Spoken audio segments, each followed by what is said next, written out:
everyone. I hope everyone's doing okay and everyone's staying home, staying healthy.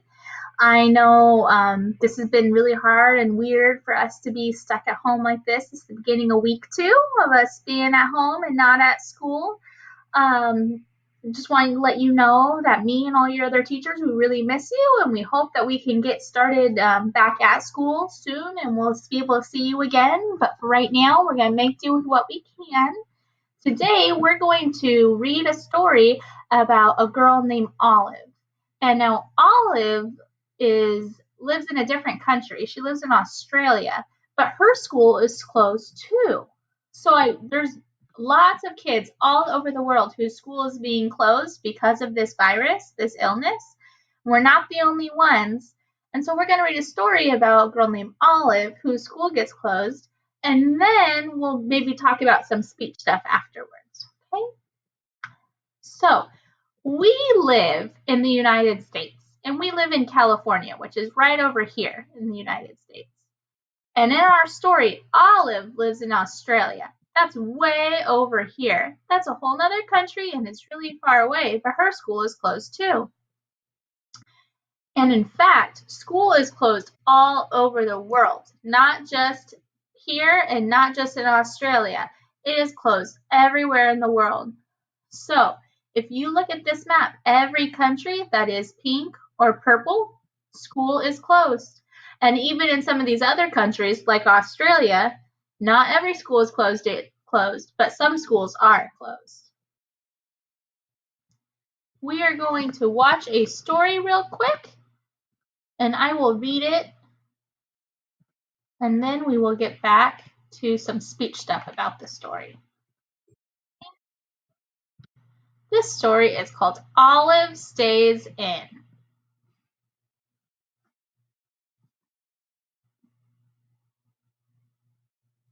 And I'm reading it so that you guys will be able to hear the audio.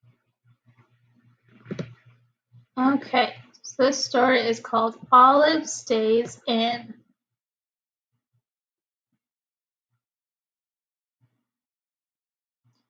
The author is Jade. One day, Olive's school was closed. Olive was surprised because it didn't seem like there was anything wrong. Most of the kids were the same as they had always been, happy, healthy, and having fun. They were studying asteroids at school, and Olive liked asteroids. She couldn't understand when Mom and Dad told her that school was closed. What did this mean? But now the school was closed. Some other things were closing too. Olive's soccer games were canceled. Her sports carnival was put off until another day. It looked like things were going to be pretty boring here at home. Olive sat by the window of her bedroom and looked outside. The street seemed very empty, even though the sun was out. Olive's parents didn't want her to play on the computer all day long, so they gave her some math books, some pencils and paper. Olive didn't feel like doing math, so she drew a picture of how she was feeling instead. It was a little dark and cloudy, maybe a little sad, perhaps a little lonely. When Dad saw the picture, he frowned. Then he sat down beside Olive. "What's up?" he asked her. Olive explained how she had heard that people all over the world were getting sick. Was this why they were staying at home? Were they going to get sick too?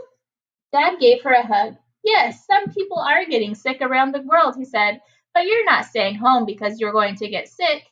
You're staying home so everyone can work together and try not to spread the disease between us." "Spread the disease?" asked Olive. "How does going to school spread the disease?" "Going to school doesn't spread the disease," Dad told her. "It's just a place where lots of people come together in a very small space. When we see lots of people all at once, it's easier for tiny germs, viruses, and bacteria to jump from one person to another." Olive imagined what those tiny little creatures, the bacteria and viruses, must look like. Are there any in my body right now?" asked Olive. "Millions," said Daddy. "Some are good bacteria, though, like the bacteria in our gut, which helps us to digest food. Some don't make us sick at all, but others do make us sick, and it's these ones that we want to stop from spreading." When we are sick, Daddy continued, our bodies sometimes help these little viruses and bacteria to go between people. When you sneeze, for example, it shoots out the viruses or bacteria into the air, and if someone else comes along, they can breathe it in. Or if your nose is running, the viruses and bacteria live in what comes out of your nose. If you blow your nose into a tissue and someone else has to put the tissue in the bin for you, the germs in the tissue can go from your nose to someone else's fingers, and then they can enter their body too. But if you go from my body to someone else's, does that mean I'm not sick anymore? Asked Olive. Dad shook his head. The thing about germs is that while they are very tiny, they like to multiply, which is when they can do their damage.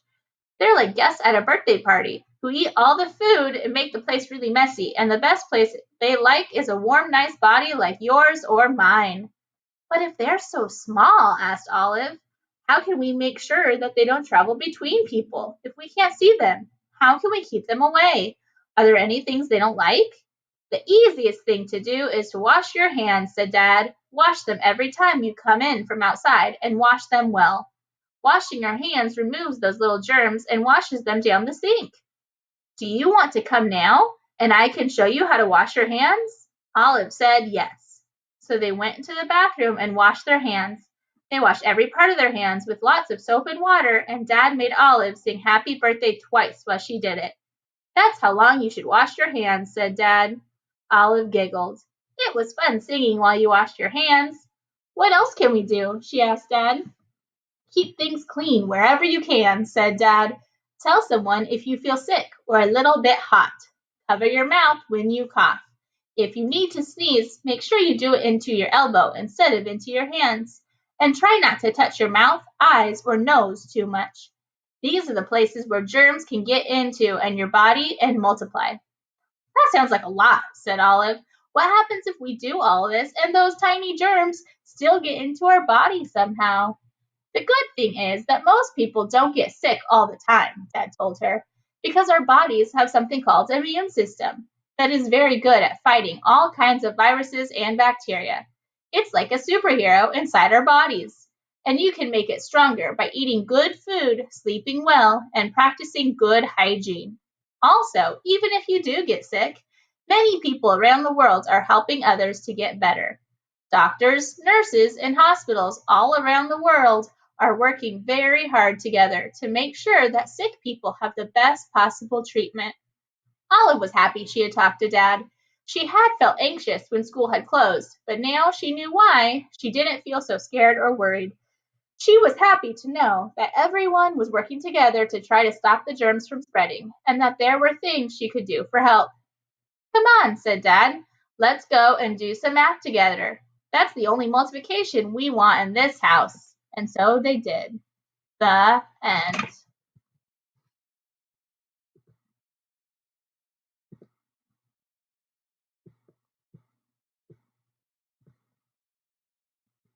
So a lot of things happened in that story, but really, a girl, Olive, she is going through the same thing you are.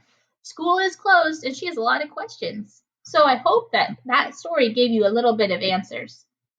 Now, in this story, there is a whole bunch of words that were maybe new to us. So we're going to go through and make sure that we know those words and maybe learn a little bit. Okay? You know what germs are? What are germs?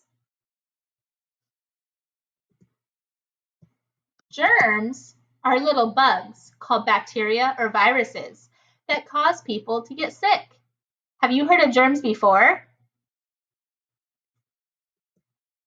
How about a virus? What's a virus? A virus is one type of germ. It's a little bug that causes us to get sick. What's hygiene?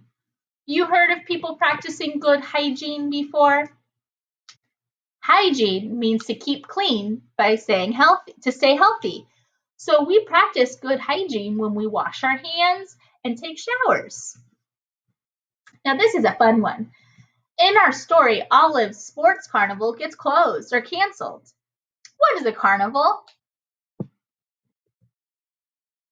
A carnival is a fair with games, food, and prizes. They're pretty fun. And now in our story, the dad talks about how our immune system works to keep us healthy. Do you know what immune system is? Our immune system is the part of our body that fights illnesses to keep us healthy. We need our immune system so that we don't get sick. Now, in March, this whole month, we've been talking about emotions in school and with speech. So, in our story, Olive felt a lot of different ways. She experienced a lot of different emotions. When Olive was lonely, did you know what that meant? What does lonely mean? Being lonely means that you're without anyone else, that you're alone. So, for example, when you're stuck inside and you can't go out and see friends, you might feel lonely. What about anxious? The beginning of our story, Olive felt anxious. To be anxious means that you're worried or afraid about something that is uncertain, that you don't know about. So when things are new and different, we might feel anxious. What about bored? I think most of you know what bored means. To feel bored means that you're kind of feeling tired because you have to do something that you don't want to do, something that you don't enjoy, or because you have nothing to do. There are multiple reasons for being bored. What about surprise? To feel surprised means that you're shocked or amazed by something. Can you show me a surprised face? Good job. This is my surprised face. And what about happy? What does happy mean? To be happy means that you're joyful, that you're content. Let's see. What happened in our story? What happened first, next, then, and last? We have Dad explained all about germs to Olive. Olive's school was closed. Olive and Dad were happy because they learned about being healthy. Olive asked Dad why school was closed. What happened first in our story? First, Olive's school was closed. Next, Olive asked her dad why school was closed and asked him about this illness. Then, Dad explained all about germs and the illness to Olive.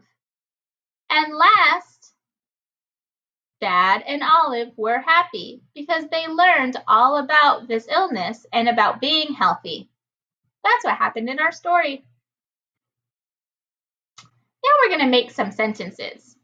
When we're talking about boys, we can say the boy, or we could say he.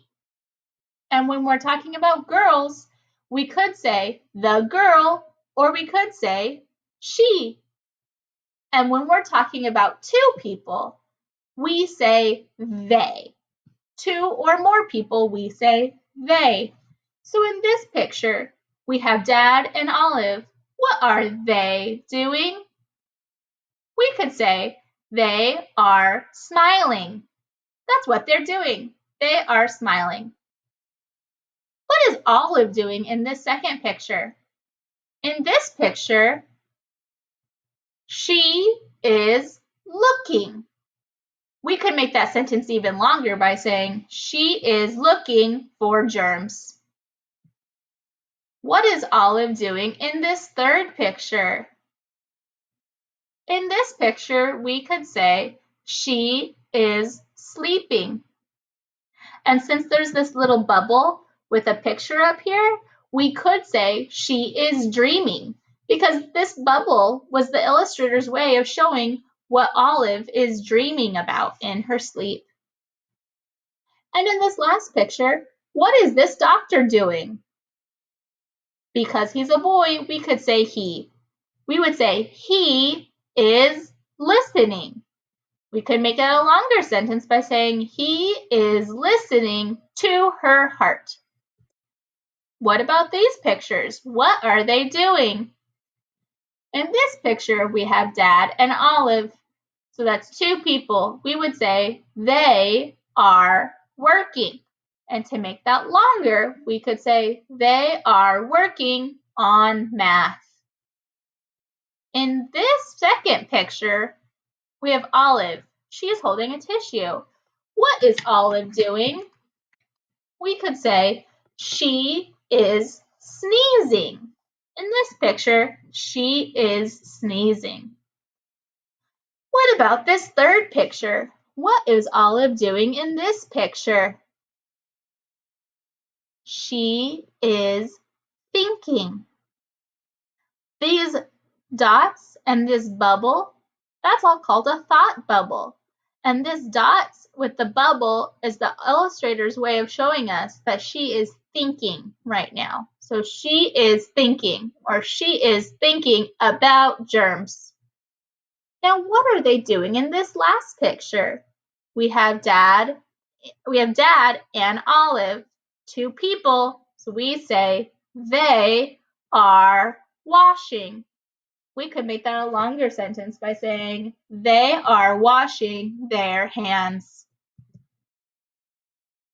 Now remember, when we talk about something that has happened and it has finished, we have to put a sound at the end of what we do.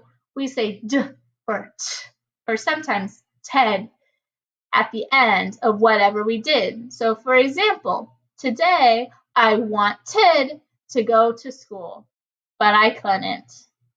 What happened in our story? Olive and Dad, they worked on math. In this picture, she sneezed. In this third picture, Olive and Dad, two people, we say they washed their hands. And in this last picture, what did the doctor do? He listened to her heart. Now, when we are talking about more than one thing, we put a different sound at the end of our words. So when we have said something that's happened and finished, we do d. But when we're talking about something where there's more than one and we have lots, we add the s sound at the end of the word. So when we have lots of things, we have to say s or z at the end of our word. Here in this picture, we have one germ. But in this picture, we have 1, 2, 3 germs. In this picture, we have one bubble. One bubble. But in this picture, we have lots of bubbles. And in this picture, if we're only talking about this one book here on the right, we would say one book. But in this picture, there are 1, 2, 3, 4, 5 books. 5 books in that picture. And in our last picture, this is a picture of a school. If we're only talking about this right here, we could say, I see one window. But if we look at the whole picture, there are 1, 2 windows. There are 2 windows in that picture. Now we're going to talk about how some things are the same and different. So first, how are a school and a house the same? How are a school and a house the same? Let's think about their category. They are both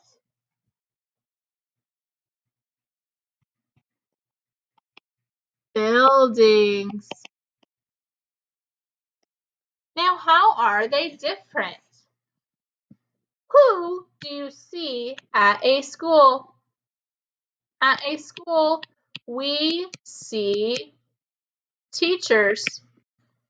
But at home, who do we see? We see our family. That is how they are different. We see teachers at school, but we see family at home. How are reading and math the same? Let's think. What is their category? They are both school subjects. That's how they're the same. Now, how are they different? When we read using letters. But when we're doing math, sometimes we see letters in math, but normally we see lots of numbers. That is how they are different. When we read letters. When we do math, we use numbers. That is how they are different.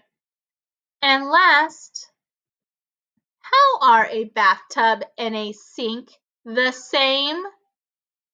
A bathtub and a sink are the same because we use them to wash. We use them to keep clean or to wash. Now, how are they different? In a bathtub, we wash our body. But in a sink, we only wash our hands. That is how they are different. We wash our body in a bathtub, but we only wash our hands in a sink. That is how they are different. All right, guys, we did a whole bunch today with that story and talking about some other speech stuff. I hope you guys are doing okay at home, and I hope you guys enjoy the rest of your time at home and keep on working hard. I can't wait to see you again, hopefully soon, and I look forward to hearing from you all. Thank you so much. Bye.